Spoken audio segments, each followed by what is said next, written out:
देशवासियों को, भारत के सभी सम्मानित मतदाताओं को बहुजन मुक्ति पार्टी की तरफ से मैं प्रविंद्र प्रताप सिंह, राष्ट्रीय अध्यक्ष बहुजन मुक्ति पार्टी, आप सभी साथियों को क्रांतिकारी अभिवादन, जय मूलवासी, नमस्कार करता हूं। आप सभी लोगों को ज्ञात है कि पिछले महीने की 16 मार्च को दुनिया के सबसे बड़े लोकतांत्रिक देश भारत का सबसे बड़ा चुनाव के लिए घोषणा भारत निर्वाचन आयोग के द्वारा कर दी गई और सभी दल अपने अपने कैंडिडेट खड़ा कर रहे हैं। 543 सीटों पर मतदान 7 चरणों में होने वाला है और उस मतदान में बहुत सारे लोग ऐसे भी हैं जो पहले भी आप लोगों से वोट मांग करके देश की शासन सत्ता पर काबिज हुए। झूठ बोला गया, बहुत सारे मुद्दे उन्होंने जनता के साथ किए, वादा खिलाफी किया, फिर दोबारा से भी ऐसे लोग आप लोगों से आपके वोट मांगने के लिए आ सकते हैं।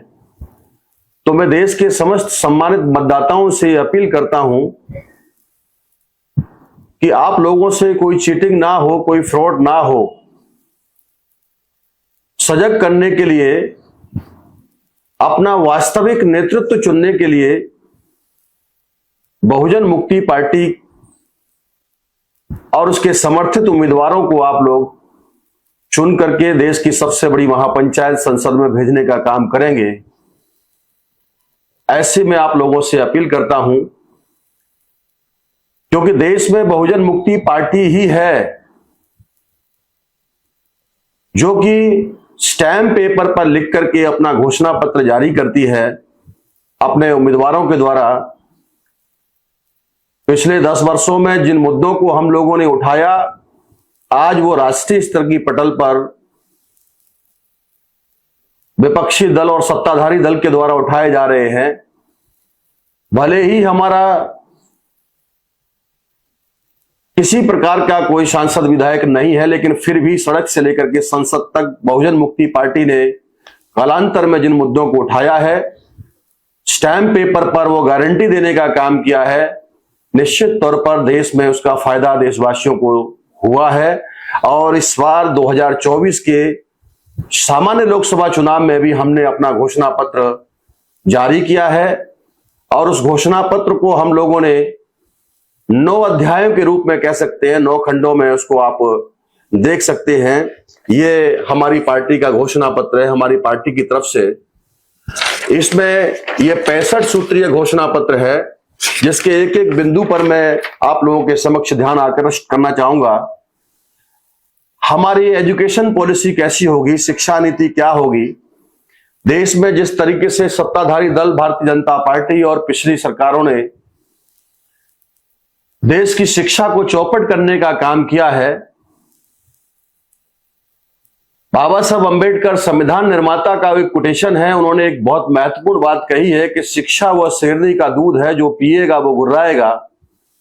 शिक्षा के बलबूते पर ही बहुत सारे वंचित समाज के लोग, हजारों साल से जिन लोगों को कलम, पेंसिल, कागज, कॉपी छूने नहीं दिया गया, आज वो चपरासी से लेकर के चीफ जस्टिस तक और देश के प्रथम नागरिक यानी राष्ट्रपति के पदों पर सुशोभित हुए, वो केवल शिक्षा के दम पर हुए। उसी शिक्षा के बल पर हमारे लोगों ने, बहुसंख्याक लोगों ने जिस तरीके से मुट्ठीभर शासक जातियों को, विदेशियों को चुनौती देने का काम किया,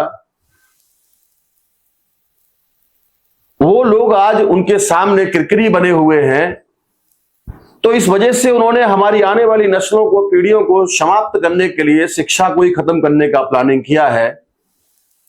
देश में समान शिक्षा, अनिवार्य शिक्षा, निःशुल्क शिक्षा होनी चाहिए, गुणवत्ता वाली शिक्षा होनी चाहिए।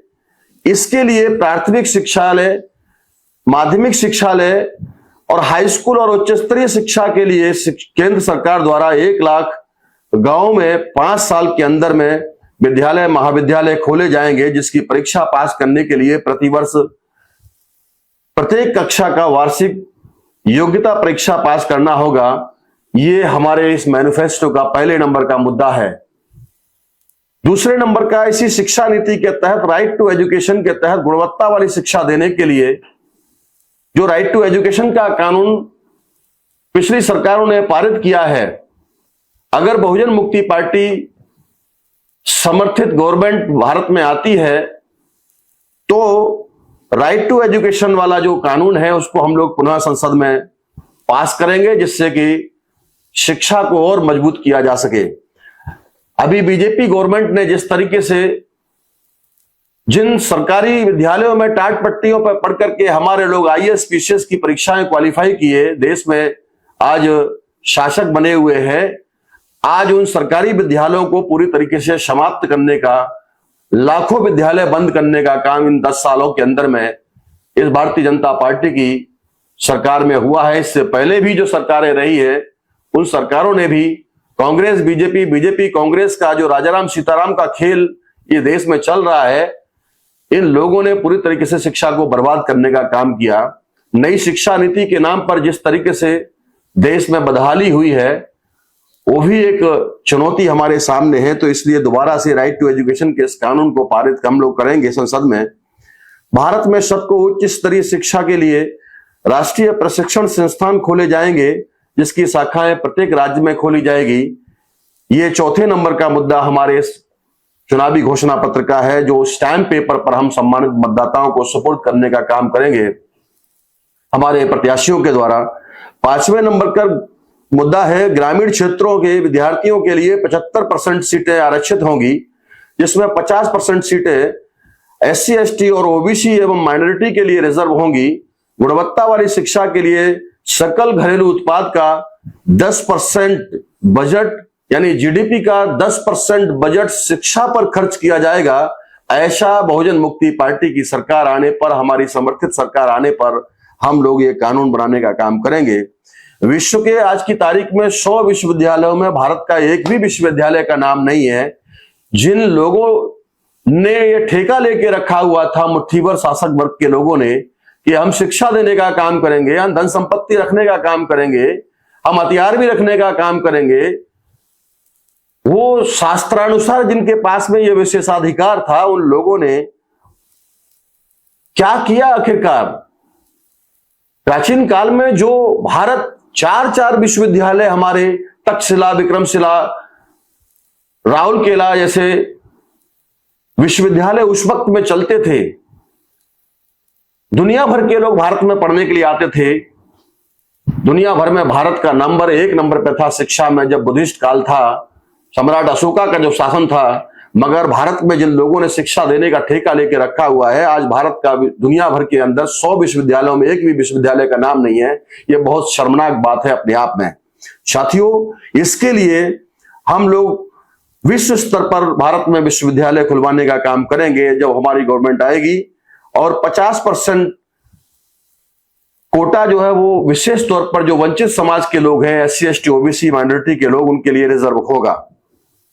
विश्व स्तर पर गुणवत्ता वाली शिक्षा प्राप्त करने के लिए भारत के प्रतिवर्ष कम से कम 1 लाख और अधिकतम 5 लाख विद्यार्थियों को तुलनात्मक अध्ययन करने के लिए दूसरे देशों का, वहां विदेशों में शिक्षा लेने के लिए भेजा जाएगा। यह योजना कक्षा 5 से लेकर के लागू होगी और 85% एससी एसटी ओबीसी और माइनॉरिटी के छात्रों के लिए विशेष तौर पर प्रावधान विदेश भेजने का काम भी किया जाएगा, जिससे कि तुलनात्मक अध्ययन, जिस प्रकार बाबा साहब अंबेडकर जहां पर संस्कृत पढ़ाने पर पाबंदी लगा दी थी, पढ़ाया नहीं था यहाँ के शासक वर्ग के लोगों ने, शासक जाति के लोगों ने, तो विदेश में जाकर के बाबा साहब अंबेडकर ने, संविधान निर्माता ने शिक्षा ग्रहण करने का काम किया, वहां संस्कृत सीखा, और वहां जिस तरीके से इन्होंने वेद शास्त्रों में जो घोटाले किए थे वो वहां से पढ़ने के बाद उजागर आया। तो एक तुलनात्मक दुनिया का अध्ययन होना चाहिए हमारे लोगों के पास में, तो उसके लिए विश्व स्तर पर हम लोगों को भेजने का काम हमारी सरकार के माध्यम से करेंगे। 8वें नंबर का हमारा बिंदु है, भारत में एससी एसटी और ओबीसी माइनॉरिटी कम्युनिटीज के छात्रों के लिए व्यावसायिक शिक्षा सभी सरकारी एवं प्राइवेट स्कूलों में दी जाएगी। मेरिट वाले बच्चों को एडमिशन एवं शिक्षण के लिए पैसे की कमी ना पड़े, इसके लिए बैंक से लोन की भी गारंटी देने का काम हमारी सरकार में होगा, क्योंकि बहुत सारे ऐसे मेधावी छात्र होते हैं जो बहुत निचले स्तर से पढ़ करके आते हैं, वो क्वालिफाई करते हैं, मगर पैसे की कमी होने की वजह से वो उनकी शिक्षा वहीं रुक जाती है और वो उच्च शिक्षा नहीं ले पाते हैं। तो उसकी गारंटी जो है वो हमारी सरकार की होगी। अगर हम सत्ता में चुन करके आते हैं, देश के सम्मानित मतदाता बहुजन मुक्ति पार्टी समर्थित उम्मीदवारों को अगर भेजती है, तो निश्चित तौर पर ही एक बड़ी क्रांति शिक्षा नीति के तौर पर हम लोग करेंगे। हमारा दूसरा खंड है कृषि नीति यानी एग्रीकल्चर पॉलिसी। जिस प्रकार भारत के किसानों को उनकी फसल का उचित मूल्य नहीं दे पा रही है ये सरकारें और किसानों के ऊपर में गोलियां दागी जा रही हैं, तो ये बहुत ही किसान अन्नदाताओं के लिए एक चुनौती का विषय है।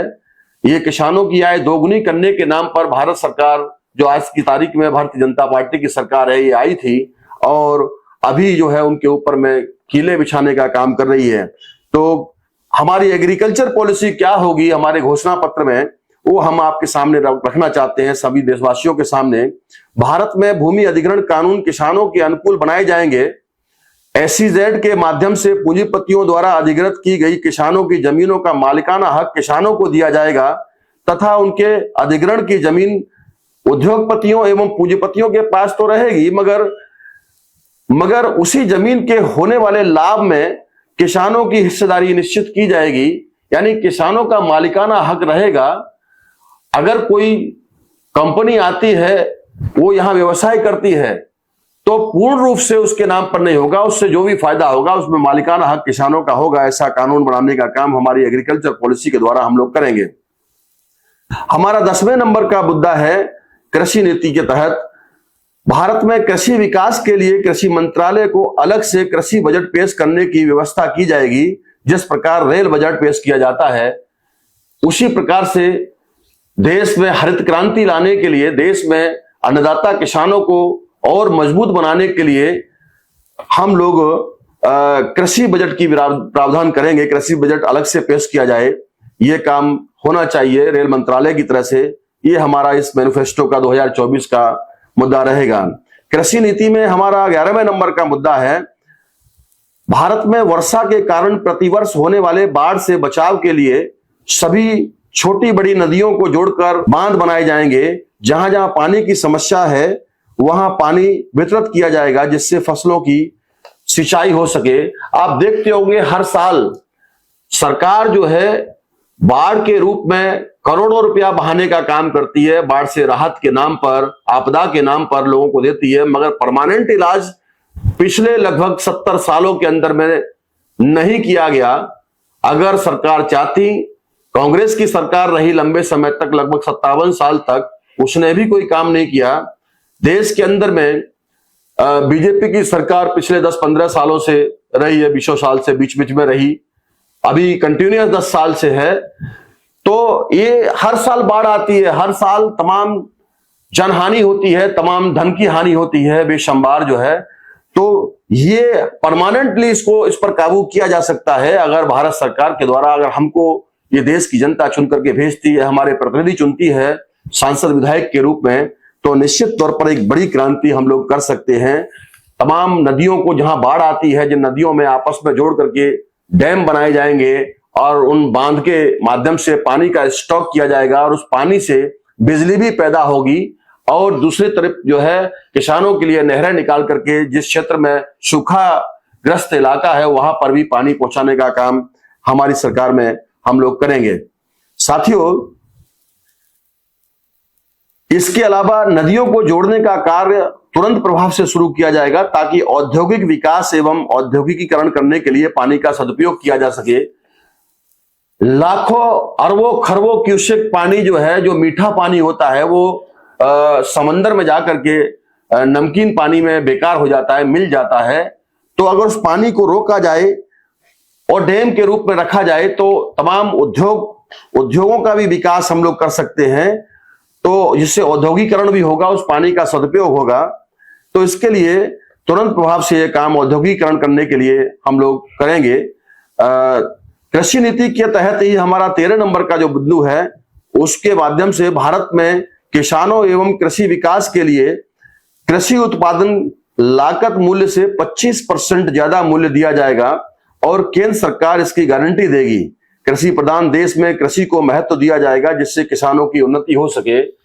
जिस तरीके से उद्योगपति पूंजीपतियों का हर साल ये सरकारें कर्जा माफ करती हैं, अरबों खरबों रुपए ऐसे ही लुटा देती है उनके ऊपर में, वो ठीवर चंद घरानों के ऊपर। अगर वही पैसा किसानों के नाम पर अगर दिया जाए, किसानों की फसलों का मूल्य ही उचित दिया जाए, तो मैं इस मैनिफेस्टो के माध्यम से आप लोगों को यह सुनिश्चित करना चाहता हूं, और ये स्टैम्प पेपर पर अभी आप लोगों को हमारे अलग अलग हिस्सों से जो हमारे कैंडिडेट खड़े हुए हैं उनके माध्यम से भी आपके पास जाएगा, जो बहुजन मुक्ति पार्टी और उनसे समर्थित उम्मीदवार हैं उनके द्वारा ये घोषणा पत्र आप तमाम जनता तक, तमाम सम्मानित मतदाताओं तक पहुंचेगा, जिसमें हम ये सुनिश्चित कर रहे हैं कि बहुजन मुक्ति पार्टी की सरकार अगर आती है तो किसान की फसल में अगर 100 रुपए की लागत आ रही है तैयार होने में, तो उस लागत मूल्य का 25% अधिक मूल्य अर्थात 100 रुपए की लागत आने पर 125 रुपए के हिसाब से उनकी फसल को खरीदा जाएगा। ये गारंटी भारत सरकार की यानी कि बहुजन मुक्ति पार्टी की जब केंद्र में गवर्नमेंट होगी, ये हम लोग आप लोगों को गारंटी दे रहे हैं। साथियों, वो 25% क्यों दे रहे हैं? क्योंकि किसान केवल अकेला काम नहीं करता है, उसका पूरा परिवार जो है उसमें रात दिन खटता रहता है, रात दिन उसमें काम करता है। तो वो एक तरीके से उस किसान को उसका फायदा मिलना चाहिए। 4-5 आदमी उसके फैमिली के होते हैं, वो सारे के सारे लोग उसमें लगे रहते हैं, तो उसकी फसल का लागत मूल्य का 25% अधिक मूल्य एमएसपी पर कम से कम गारंटी बनाने का कानून हम लोग बनाएंगे। कृषि नीति में ही 14 नंबर का हमारा मुद्दा है, भारत के अलग अलग क्षेत्रों में अलग अलग कृषि उत्पाद होते हैं, उन सभी मूल्यवान कृषि उत्पादों का औद्योगिक कार्यों के लिए उपयोग किया जाएगा। कृषि उत्पाद आधारित उद्योगों पर मालिकाना हक किसानों का ही होगा या वहां के लोकल क्षेत्र के लोगों का ही होगा। इसका मतलब है कि अलग अलग एरिया में, जैसे अगर हम बात करें महाराष्ट्र की, तो सबसे ज्यादा कपास पाया जाता है, कॉटन की खेती होती है वहां पर। अगर हम बात करें मध्य प्रदेश की, तो वहां अलग अलग प्रकार की जो है दलहन की, तिलहन की फसलें पाई जाती हैं। अगर राजस्थान की बात करें तो वहां बेहतरीन किस्म का जीरा होता है, और अलग अलग जो सरसों होती है या पीली सरसों होती है तेल के लिए। अगर हम उत्तर प्रदेश की बात करें तो बहुत बड़े हिस्से में गेहूं उत्पादन होता है, सरसों का उत्पादन होता है। अगर पश्चिमी उत्तर प्रदेश की मैं बात करूं तो बहुत बड़े पैमाने पर आलू उत्पादन क्षेत्र है। और अगर हम बात करें पश्चिम बंगाल की, तो वहां पर धान का कटोरा यानी चावल कहा जाता है। वेस्ट बंगाल के अलावा अगर हम साउथ में जाएंगे तो वहां भी चावल की खेती होती है बड़े पैमाने पर। तो अलग अलग हिस्सों में अलग अलग मसाले, केरला में मसाले पैदा होते हैं, ड्राई फ्रूट्स पैदा होते हैं।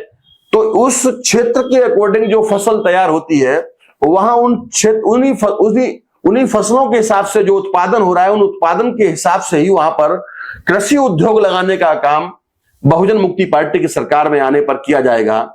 और उस कृषि उद्योग से उस क्षेत्र में उद्योग लगा करके वहां के जो लोकल रहने वाले जो निवासी लोग हैं, वही उसी एरिया के ही 20-25 गांव के बीच में एक कृषि उद्योग लगाया जाएगा, और उससे जो प्रॉफिट आएगा वहीं की महिलाओं और वहीं के नौजवानों को, युवाओं को वहीं पर वो वितरण किया जाएगा।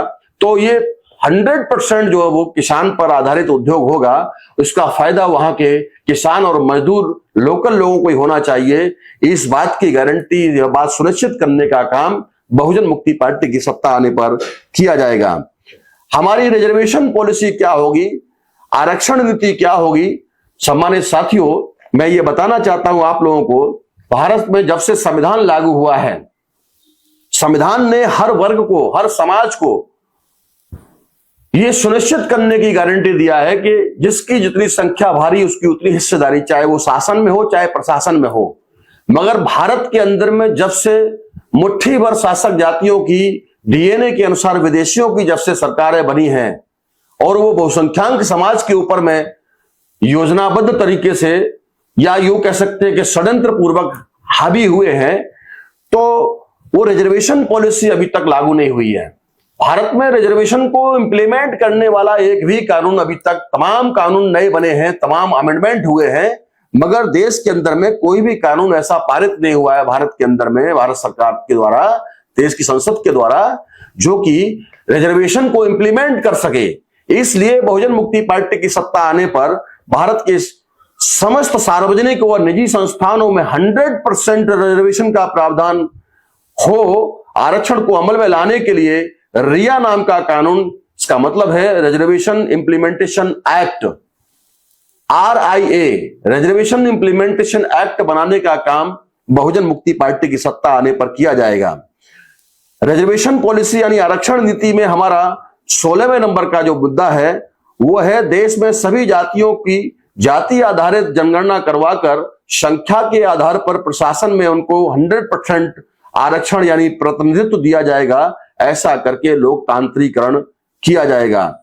देश में आज लगभग 65% हिस्सेदारी, जिस तरीके से बिहार का आंकड़ा आया है, हर राज्य में अगर इस तरीके से जनगणना कराई जाए ओबीसी की जाति के आधार पर, हर कम्युनिटी की करानी चाहिए। इवन मैं ये कहना चाहता हूं कि SC ST OBC यानी 6,247 जातियों की जाति के आधार पर जब जनगणना देश में होगी तो किस जाति की कितनी संख्या है ये जानकारी होगी, और उस जाति में से ही जो आगे बढ़े हुए लोग हैं, जो पढ़े लिखे लोग हैं, उनको भी हिस्सेदारी मिलनी चाहिए। जो कमजोर वर्ग के लोग हैं उनको भी जो है उस जाति के अंदर में उनको विशेष शिक्षा दे करके, विशेष तौर पर उनको मुहैया करा करके उनको भी देश की आगे बढ़ने में उनका भी सहारा लिया जाना चाहिए। तो साथियों 100% गिनती होनी चाहिए हर बिरादरी की, ऐसा हमारी सत्ता आने पर जाति आधार जनगणना करवाई जाएगी। 17 नंबर का मुद्दा है भारत में प्रत्येक परिवार के एक व्यक्ति को सरकारी अथवा गैर सरकारी यानी प्राइवेट संस्थानों में नौकरी दी जाएगी। ये हम स्टैंप पेपर पर हमारे कैंडिडेट के माध्यम से हमारी सरकार आने पर हम ये गारंटी दे रहे हैं कि हर परिवार को, चाहे वो गवर्नमेंट के लायक है तो गवर्नमेंट नौकरी दी जाएगी, अगर वो प्राइवेट सेक्टर की बात है तो प्राइवेट सेक्टर में नौकरी दी जाएगी। क्योंकि भारत में जिस तरीके से पब्लिक अंडरटेकिंग सेक्टर हो या गवर्नमेंट सेक्टर हो, निजी हाथों में पिछली सरकारों ने बेचने का काम किया है, गिरवी रखने का काम किया है। अब इस प्राइवेटाइजेशन में जो किया हुआ मामला है, इसमें जल्द से इसको खत्म नहीं किया जा सकता है। इसलिए निजी क्षेत्र में भी प्राइवेटाइजेशन होना चाहिए, उसमें भी प्रतिनिधित्व मिलना चाहिए हमारे लोगों को। इसके लिए हम लोगों ने ये प्रावधान किया है।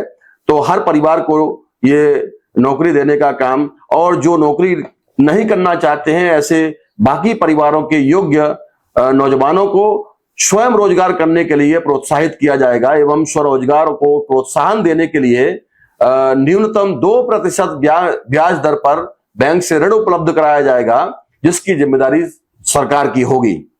18वें नंबर का मुद्दा है आरक्षण नीति के तहत भारत के सभी राज्यों को केंद्र शासित प्रदेशों के लिए शिक्षित बेरोजगारों, राज्यों और केंद्र शासित प्रदेशों के शिक्षित और बेरोजगार जैसे पोस्ट ग्रेजुएट को 5,000 रुपया, ग्रेजुएट को 3,000 रुपया, इंटरमीडिएट को 2,500 रुपया और हाई स्कूल पास बेरोजगारों को 2,000 रुपये प्रति माह नौकरी ना लगने तक बेरोजगारी भत्ता दिया जाएगा।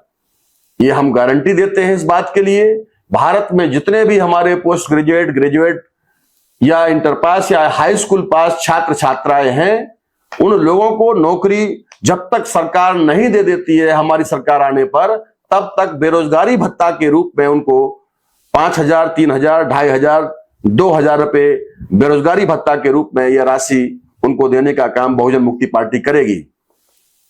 19 नंबर का मुद्दा है स्वयं रोजगार निर्माण एवं बेरोजगार निर्मूलन के लिए केंद्र में कैबिनेट स्तर का एक मंत्रालय खोला जाएगा जो समय समय पर समीक्षा करेगा।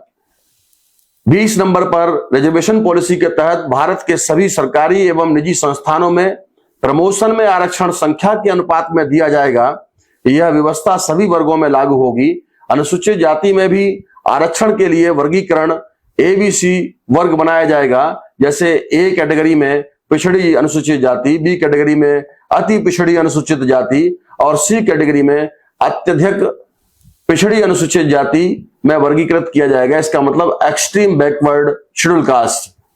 साथियों, इसी प्रकार अनुसूचित जनजातियों में भी यही प्रक्रिया लागू की जाएगी। जैसे अति पिछड़ी अनुसूचित जनजाति, B अति पिछड़ी अनुसूचित जनजाति, सी अत्यधिक पिछड़ी अनुसूचित जनजाति।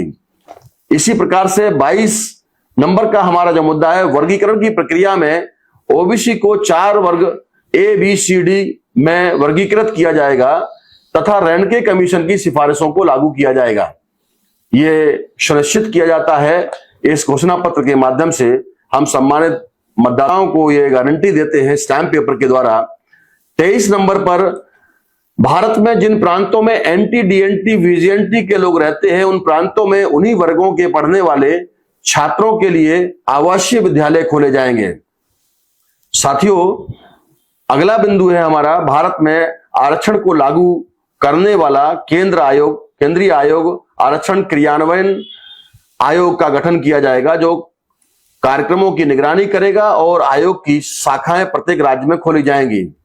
25 नंबर पर रिजर्वेशन पॉलिसी के तहत हमने ये सुनिश्चित किया है सम्मानित मतदाताओं के लिए कि अगर आप हमें वोट देते हैं, हमारे प्रतिनिधियों को चुनवा करके भारत की संसद में भेजते हैं, तो हम संवैधानिक सामाजिक समूहों के लिए जैसे कि SC ST OBC माइनॉरिटी और सामान्य वर्ग की अलग अलग प्रतियोगिता की परीक्षा ली जाएगी और उनके अपने अपने समूह में के अंतर्गत ही मेरिट लिस्ट बनाई जाएगी, जिससे सार्वभौम अभ्यर्थियों को वर्गीकरण में जगह मिल सके।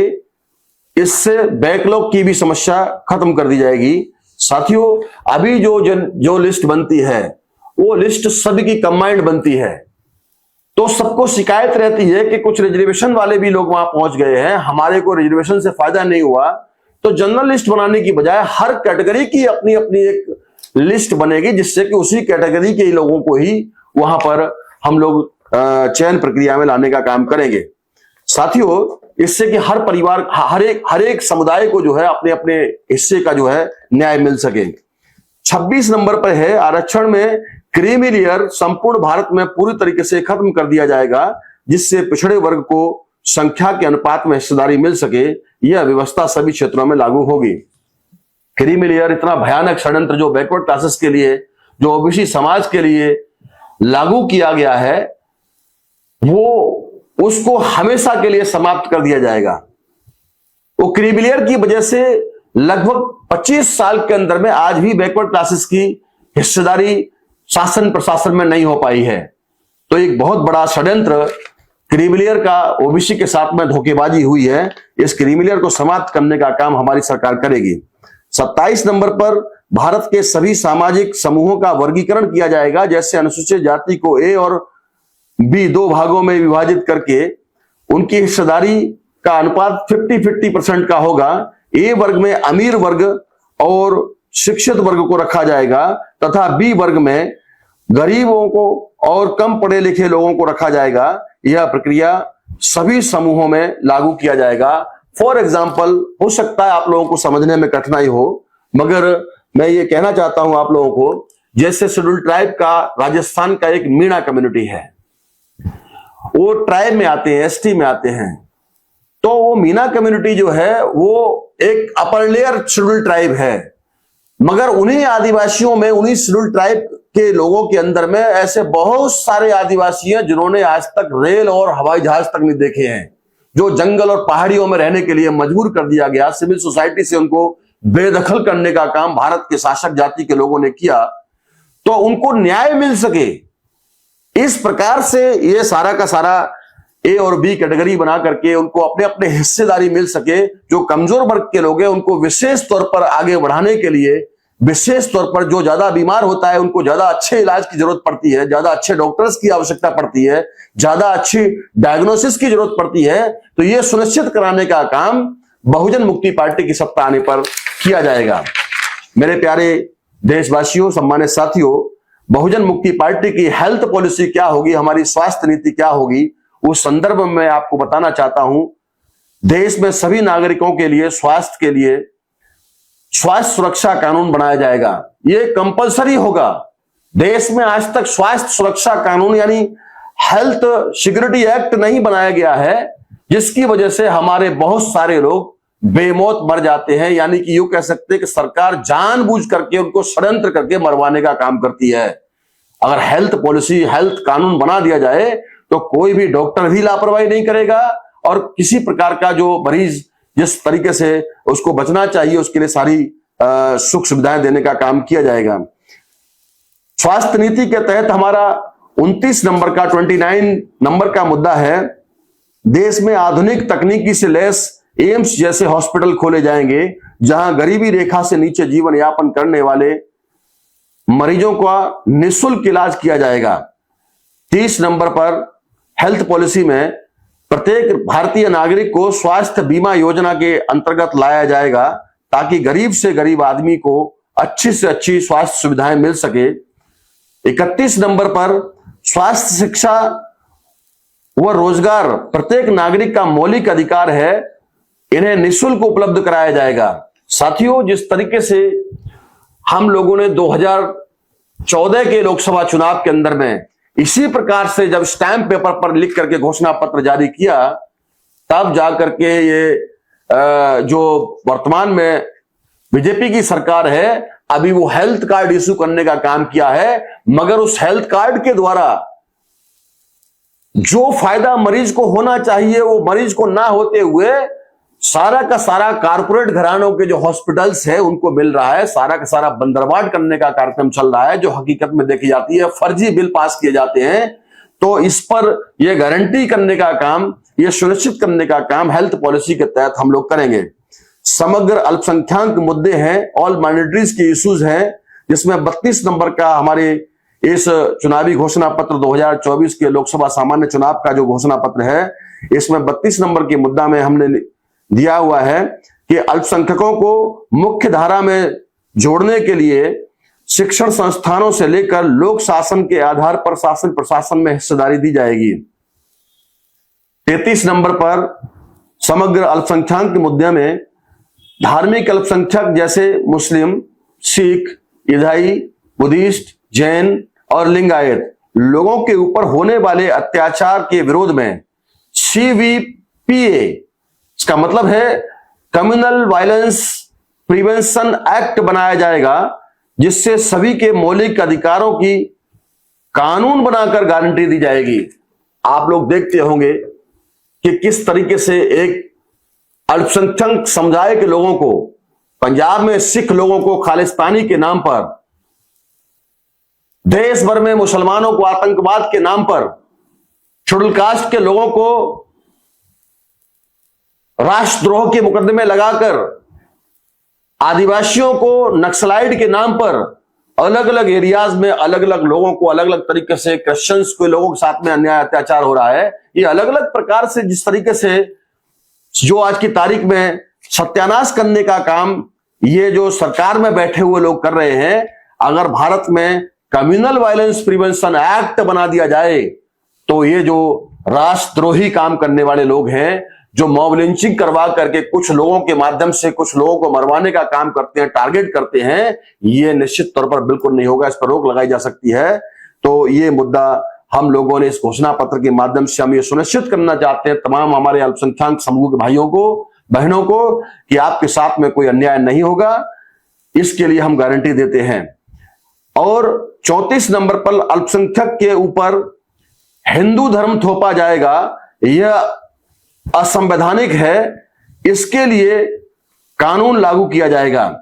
जिस तरीके से भारत के अंदर में आज की तारीख में एक धर्म विशेष को बाकी लोगों के ऊपर में थोपने का काम किया जा रहा है, एक धर्म के लोगों के लिए खुद देश के प्रधानमंत्री प्रचार प्रसार करते हैं, मंदिरों में जाकर के घंटा बजाने का काम करते हैं, दूसरे लोगों को उकसाने का काम करते हैं, ये बहुत ज्यादा गलत काम है।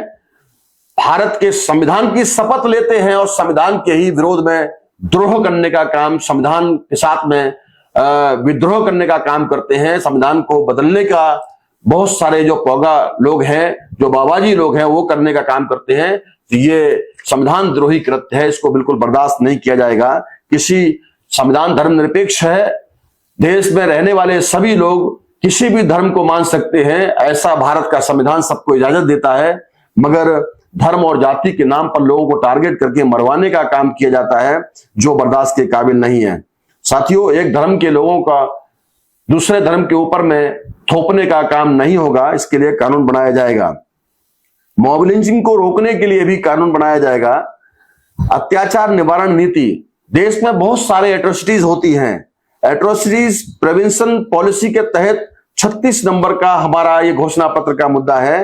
भारत में कमजोर वर्गों पर होने वाले अन्याय और अत्याचार को रोकने के लिए कानून बनाकर कड़ाई से लागू किया जाएगा, जिससे पिछड़े वर्ग यानी कि SC, ST, OBC, NT, DNT, VGNT पर कोई व्यक्ति या संगठन अन्याय या अत्याचार ना कर सके। 37 नंबर पर हम भारत के सभी सम्मानित मतदाताओं को यह गारंटी देते हैं इस घोषणा पत्र के माध्यम से, स्टैम्प पेपर पर, कि अत्याचार निरोधक दल स्वयंसेवी संस्थाओं के माध्यम से विकसित किया जाएगा। स्वयंसेवी संस्थाएं हमारे लोगों की होंगी। अत्याचार पर रोक लगाने और जान माल की रक्षा के लिए हथियार भी दिए जाएंगे। इसके लिए कानून में आवश्यक संशोधन भी किया जाएगा। भारत में अपनी रक्षा करने के लिए कानून है, लाइसेंस देने का कानून है, और वो कानून होने के बाद भी जरूरतमंदों को हथियार नहीं उपलब्ध कराए जाते अपनी स्वयं रक्षा करने के लिए, स्वहित के लिए। उस कानून में संशोधन करते हुए अपने लोगों को, जो जिनको जान माल का खतरा होता है, उनके लिए लाइसेंस उपलब्ध कराने का काम बहुजन मुक्ति पार्टी की सत्ता आने पर किया जाएगा। भारत में फसाद, आतंकवाद, नक्सलवाद आदि के नाम पर किसी भी व्यक्ति या समूह के निर्दोष व्यक्ति को, जिसने अपराध नहीं किया है, ऐसे किसी भी निर्दोष को जेल में डाला जाता है और बाद में सबूतों के अभाव में 25-30 साल बर्बाद करने के बाद उसको छोड़ दिया जाता है। ऐसे भुक्तभोगी व्यक्ति को राहत राशि के नाम पर कम से कम 25 लाख रुपए दिया जाएगा बहुजन मुक्ति पार्टी की सत्ता आने पर। और ऐसे पुलिस अधिकारियों के खिलाफ जांच में ठोस सबूत मिलते हैं तो ऐसे अधिकारियों पर कड़ी से कड़ी कार्रवाई करते हुए निलंबित किया जाएगा तथा मामला कोर्ट में भेजकर तुरंत फैसला कराया जाएगा। इस बात की भी हम सुनिश्चित करते हैं, आप लोगों को यह गारंटी देते हैं कि बहुत सारे खास तौर पर मुस्लिम समाज के लोगों को टारगेट करके उनके 20-25 साल के नौजवानों को जबरन जेल में ठूसा जाता है और जेल में डालने के बाद में करीबन 45 से 50 साल की जब उसकी उम्र हो जाती है तो वही कर्मचारी लोग कहते हैं, वही अधिकारी कहते हैं कि आप निर्दोष हो, सबूतों के अभाव में आपको छोड़ दिया जा रहा है, कोई सबूत आपके खिलाफ में नहीं है। वो छोड़ तो दिया मगर उसका सारा परिवार तबाह हो गया, सड़क पे आ गया। वो अकेला घर में अगर कमेरा है तो उसकी मां मर गई, उसके पिताजी मर गए, उसकी बीवी नहीं रही, उसके बच्चों का भविष्य बर्बाद कर दिया। तो ऐसे उस निर्दोष व्यक्ति को 25 लाख रुपए देने का काम बहुजन मुक्ति पार्टी की सत्ता में उसको अपनी जिंदगी आगे एस्टेब्लिशमेंट करने के लिए देने का काम किया जाएगा। और जो अधिकारी इसमें इस तरीके से काम करते हैं उन अधिकारियों को सख्त से सख्त सजा देने का काम, दिलवाने का काम हमारी सरकार करेगी। सम्मानित साथियों, मेरे प्यारे देशवासियों, अनुसूचित जातियों, जनजातियों यानी ST शेड्यूल ट्राइब के लिए भारतीय संविधान की अनुच्छेद 5वीं और 6वीं को तुरंत लागू किया जाएगा। आज लगभग 75 साल होने के बाद भी देश में 5वीं और 6ठी अनुसूची जो शेड्यूल ट्राइब के लिए बनाई गई थी, अंग्रेजों के द्वारा बनाया हुआ कानून है, उस वक्त का बनाया हुआ कानून जहां आदिवासियों को स्वायत्त शासन करने का अधिकार है, उनकी सार्वभौम संसद में बनाया हुआ कानून भी उनकी इजाजत, उनकी मर्जी के बगैर वहां लागू उस ट्राइबल एरिया में नहीं हो सकता है। मगर देश में आज की तारीख में जिस तरीके से वो छत्तीसगढ़ का जो हसले का जंगल है, वो जंगल को पूरी तरीके से समाप्त करके वहां पर उद्योगपति पूंजीपतियों के हाथों में सुपुर्द करने का काम किया जा रहा है। ये आदिवासियों पर अतिक्रमण करने का काम, उनको बेदखल करने का कार्यक्रम है जो बिल्कुल बर्दाश्त नहीं किया जाएगा। और उन भोले भाले आदिवासियों को फिर से वोट लेने के लिए ये लोग जा सकते हैं। मैं अपने तमाम आदिवासी भाइयों को ये अपील करना चाहता हूं कि ऐसे लोगों से सावधान रहें। आप बहुजन मुक्ति पार्टी समर्थित उम्मीदवार जो स्टैम्प पेपर पर आपको यह गारंटी देता है कि आपको जल जंगल जमीन का जो मौलिक अधिकार है उसको 5वीं और 6ठी अनुसूची को तत्काल प्रभाव से हम लोग लागू करेंगे। अगर हमारे सभी भाई हमारे प्रतिनिधियों को चुन करके देश की सबसे बड़ी महापंचायत संसद में भेजने का काम करते हैं तो सम्मानित साथियों, हमारी प्राइवेटाइजेशन पॉलिसी क्या होगी, 40 नंबर का मुद्दा है। केंद्र एवं सभी राज्य सरकारें तथा स्थानीय राज्य संस्थाएं एवं स्वायत्त संस्थाएं और पब्लिक अंडरटेकिंग संस्थानों में कार्य की गुणवत्ता के साथ साथ समय सीमा में कार्य करने की अवधि निर्धारित की जाएगी। गुणवत्ता पूर्ण एवं समय सीमा में कार्य नहीं करने वाले कार्मिकों को दोषी घोषित कर दंडित किया जाएगा तथा नुकसान की भरपाई उन कार्मिकों से की जाएगी, उन कर्मचारियों से की जाएगी। इसका मतलब क्या है? बहुत सारी सरकारी संस्थानों को आज ठेका पर दिया जा रहा है। ठेका प्रथा लागू करके वहां पर जो है सारा पूरा का पूरा जो है सरकारीकरण था उसको ठेका प्रथा में तब्दील किया जा रहा है और सारे कार्य की गुणवत्ता पूरी तरीके से खत्म की जा रही है। तो इसके लिए हम लोग जो है इस पर निगरानी करने का काम करेंगे। वो ठेका प्रथा में अगर काम गुणवत्ता सही नहीं होती है उसकी, तो निश्चित तौर पर उन कर्मचारियों को जो उसमें है उनको दंडित करके नुकसान की भरपाई उनसे की जाएगी और उनके ऊपर में कड़ी से कड़ी कार्रवाई की जाएगी। भारत की समस्त निजीकरण व्यवस्था की समीक्षा के लिए एक पूर्ण संवैधानिक आयोग का गठन किया जाएगा और 3 माह में समीक्षा रिपोर्ट तैयार करके संसद में पेश करेगा। इस पर स्वतंत्र रूप से संसद में बहस कराई जाएगी।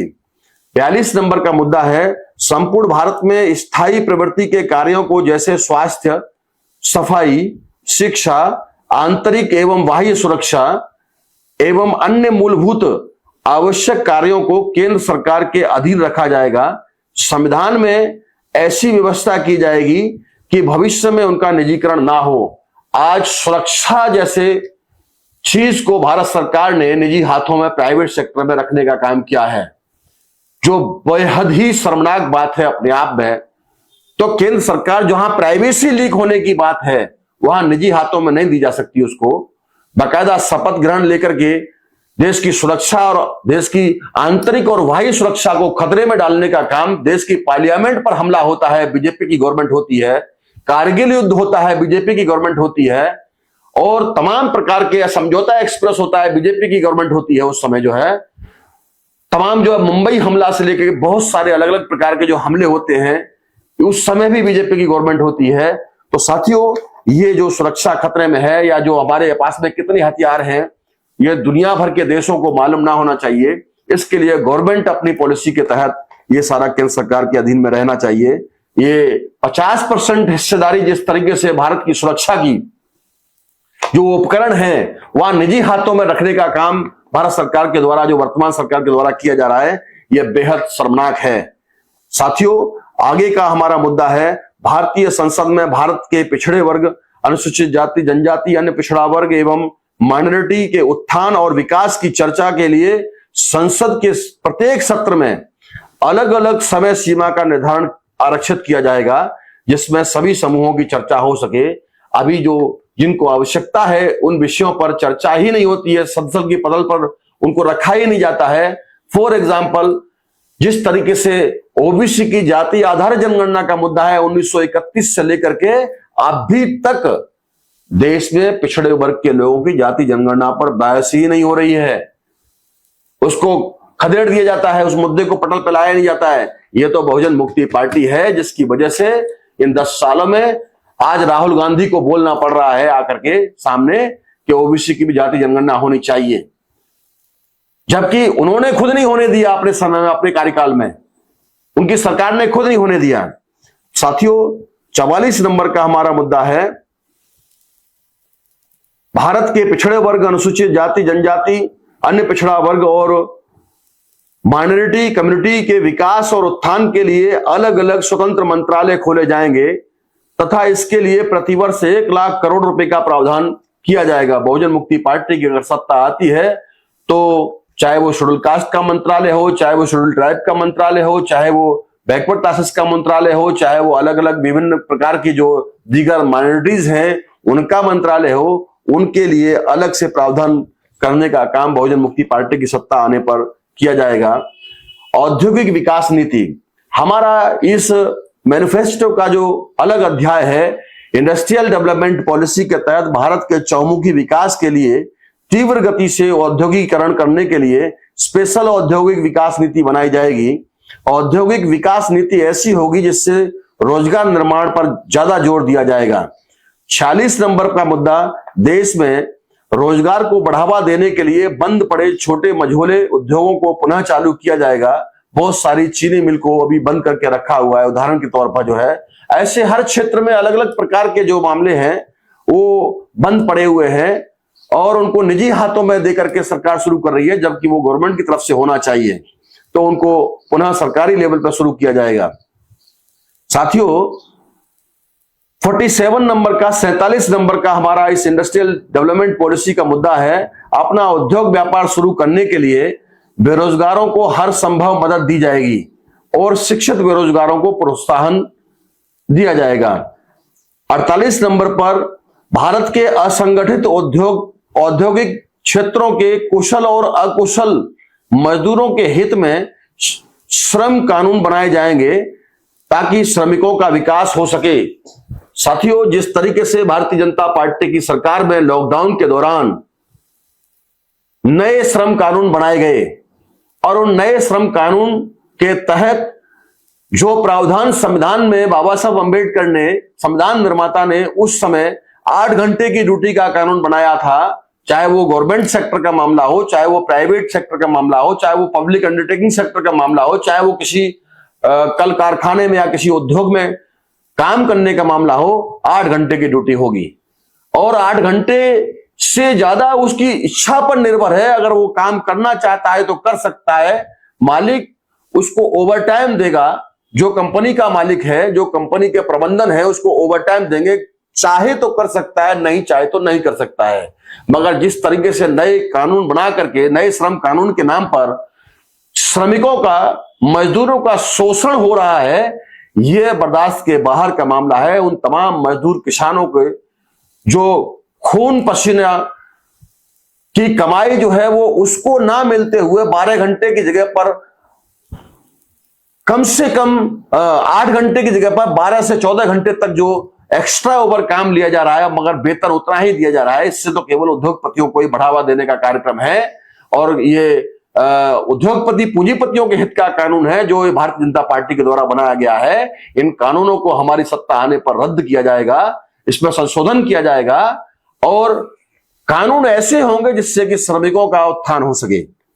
साथियों, अन्य राष्ट्रीय मुद्दे के तहत जो अदर नेशनल इश्यूज हैं, इतने सारे खंड होने के बाद में भी बहुत सारे ऐसे मुद्दे हैं, जैसे भारत में 83 करोड़ लोगों की आय प्रतिदिन 6 रुपया और अधिकतम 20 रुपया है, ऐसा अर्जुन सेन गुप्ता कमेटी ने बताया।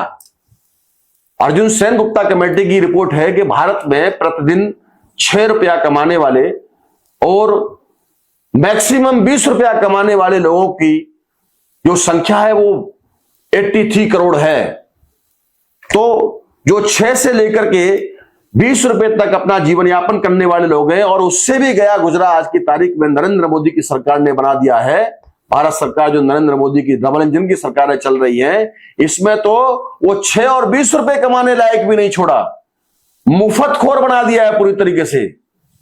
और वहां केवल मुफ्त में 5 किलो राशन देने का काम किया जा रहा है। उन नौजवानों से उन घरों को बर्बाद करने का काम, उनको लाचार बनाने का काम यह भारत सरकार के द्वारा किया जा रहा है, जिसको बंद किया जाएगा। और बहुजन मुक्ति पार्टी की सत्ता आने पर प्रत्येक परिवार के ऐसे 20 करोड़ परिवारों को निश्चित करने का काम बहुजन मुक्ति पार्टी करेगी जो भूखमरी और गरीबी रेखा से नीचे जीवन यापन कर रहे हैं।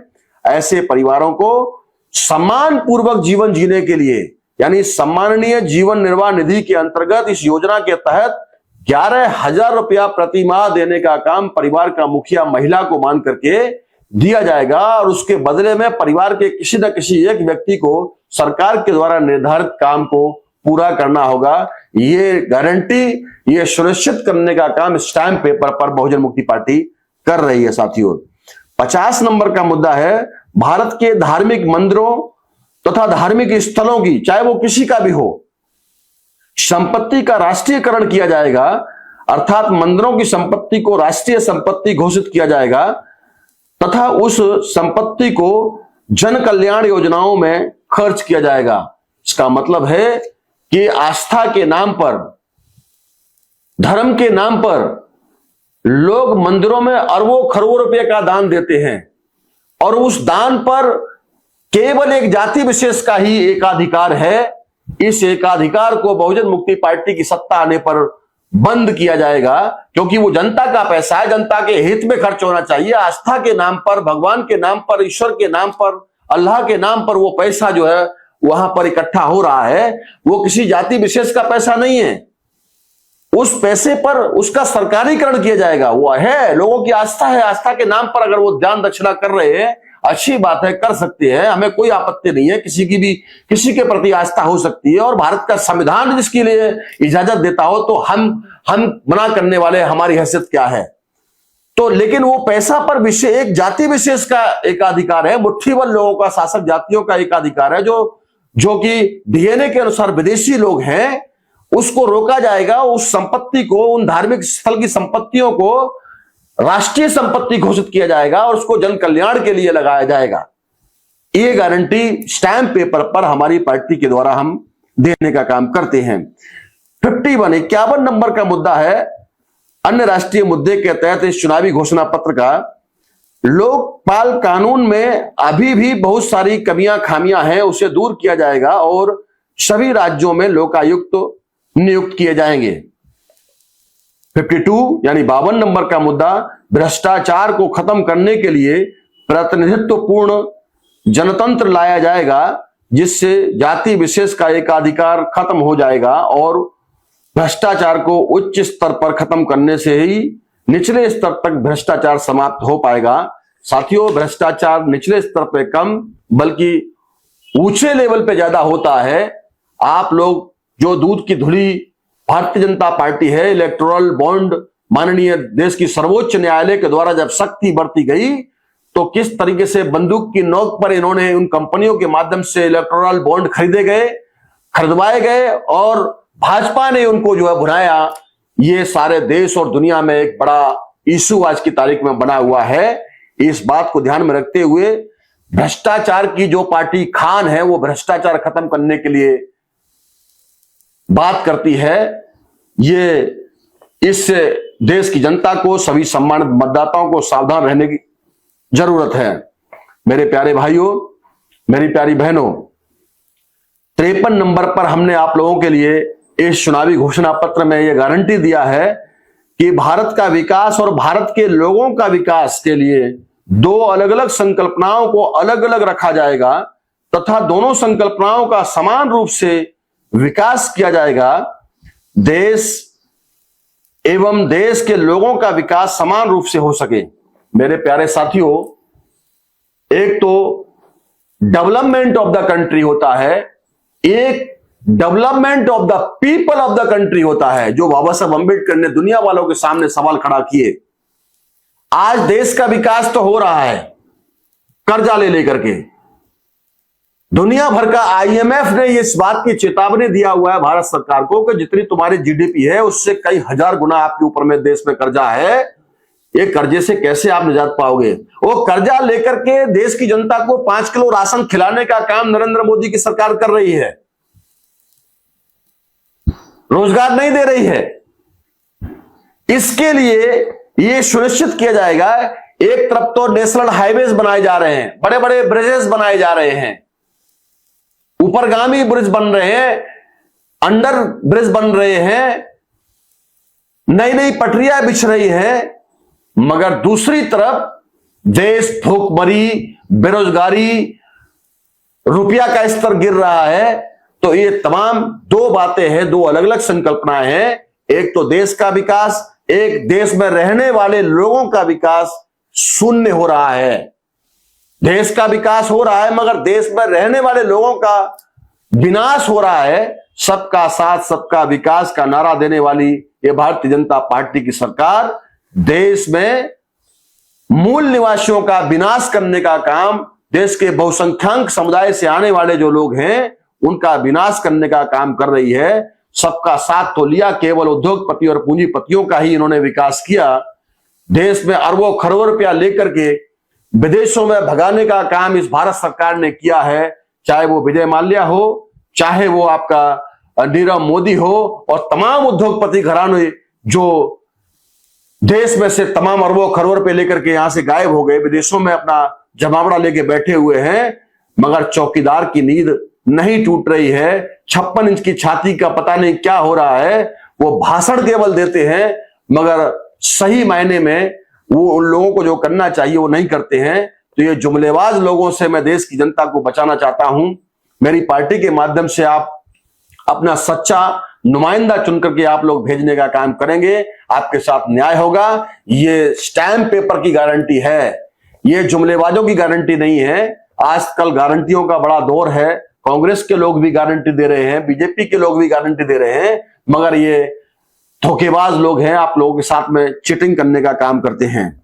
साथियों, मेरा अगला नंबर का जो मुद्दा है वो है संपूर्ण भारत में कम से कम 60 राज्यों तथा अधिकतम 100 राज्यों का निर्माण किया जाएगा, क्योंकि छोटे छोटे राज्यों का विकास तेजी से हुआ है। इस बात को ध्यान में रखकर छोटे राज्यों का निर्माण करना होगा ताकि राज्यों के लोगों का समुचित विकास हो सके। अभी भारत में आप लोग देखते होंगे 29 राज्य हैं, बाकी 8 राज्य केंद्र शासित हैं। छोटे छोटे राज्यों का बनाना बहुत जरूरी है, इससे जल्दी से डेवलपमेंट होगा। अभी इतना बड़े बड़े राज्य हैं, उत्तर प्रदेश जैसा बड़ा राज्य है, उत्तर प्रदेश में 80 लोकसभा की सीटें आती है, 75 जिले हैं। बहुत सारे ऐसे भी जिले हैं भारत में जहां केवल 10 ही जिले हैं, जहां केवल एक ही जिला है। गोवा जैसा छोटा राज्य है, 2 जिले हैं केवल। और उत्तर प्रदेश जैसा भारत का सबसे बड़ा राज्य, जिसमें 75-76 जिले हैं आज की तारीख में, तो छोटे छोटे राज्यों का डेवलपमेंट बहुत तेजी से होता है।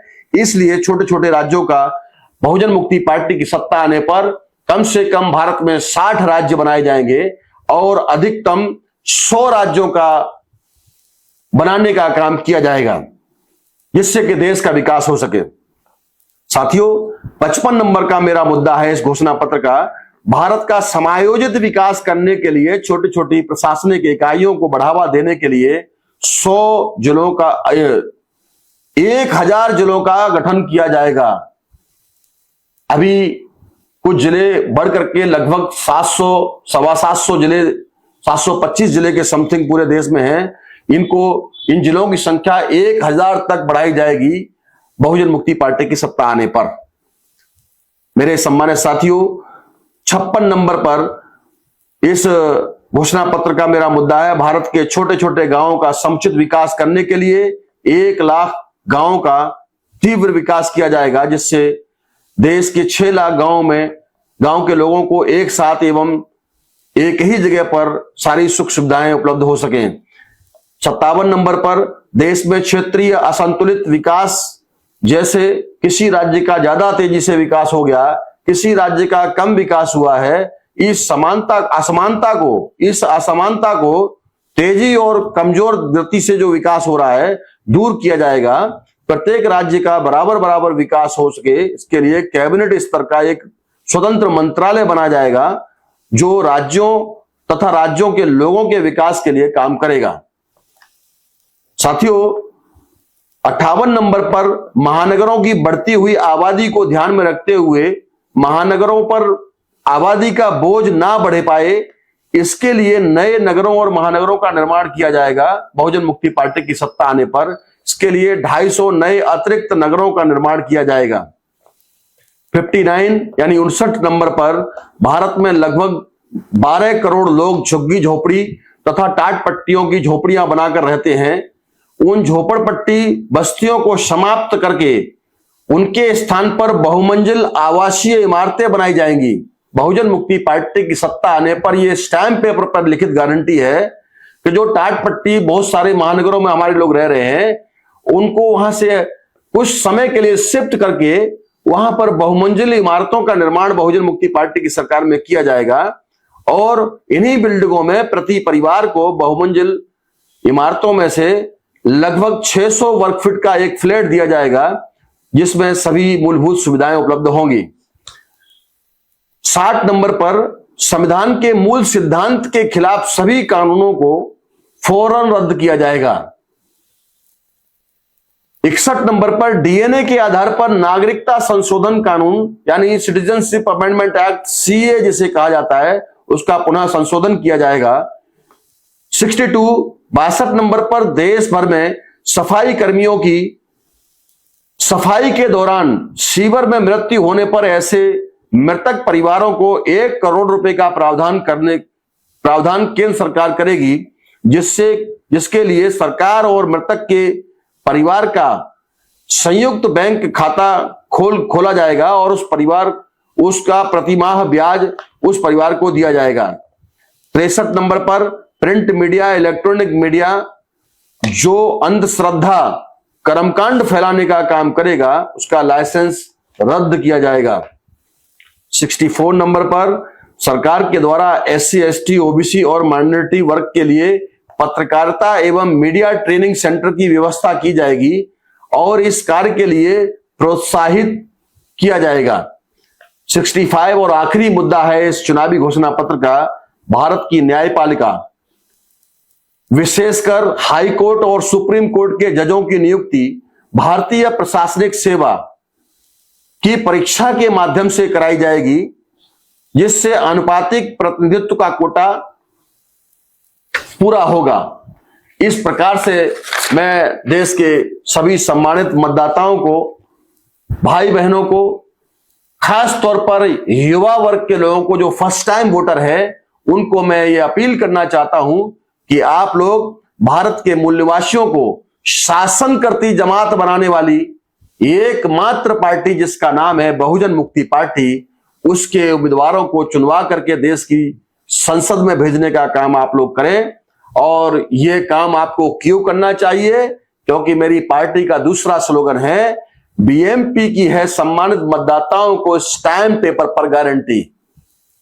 आप लोगों को अपने हर घर के दरवाजे पर यह बोर्ड लगाना चाहिए, चस्पा करना चाहिए, A4 साइज पर हाथ से पेन से लिखना चाहिए कि स्टैम्प पेपर पर गारंटी नहीं तो हमारे घर में वोट नहीं। क्योंकि बहुत बड़ा धोखेबाजी आपके साथ में हो रही है।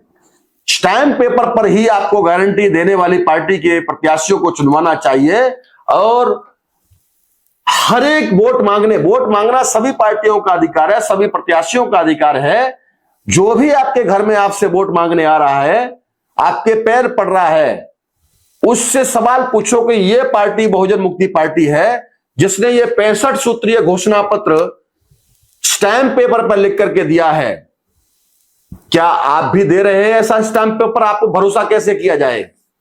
दोबारा वो आपके सामने वोट मांगने की हिम्मत नहीं करेगा। इसलिए साथियों, आप लोग बहुजन मुक्ति पार्टी जो शासन करती जमात बनाने वाली पार्टी है, इसको आप अपना बहुमूल्य वोट देने का काम करेंगे। मेरी पहली बार जो नौजवान वोट दे रहे हैं, भाई हैं, बहनें हैं, उनसे मैं ये अपील करूंगा कि स्टैम्प पेपर पर लिख कर देने वाले पार्टी के समर्थित उम्मीदवारों को चुनवा करके आप भारत की संसद में भेजने का काम करें। बहुत बहुत शुक्रिया आप सभी साथियों को, धन्यवाद। जय भीम, जय मूल्यवासी, सत श्री अकाल, जय मसीह की, अस्सलाम वालेकुम दोस्तों, थैंक यू वेरी मच।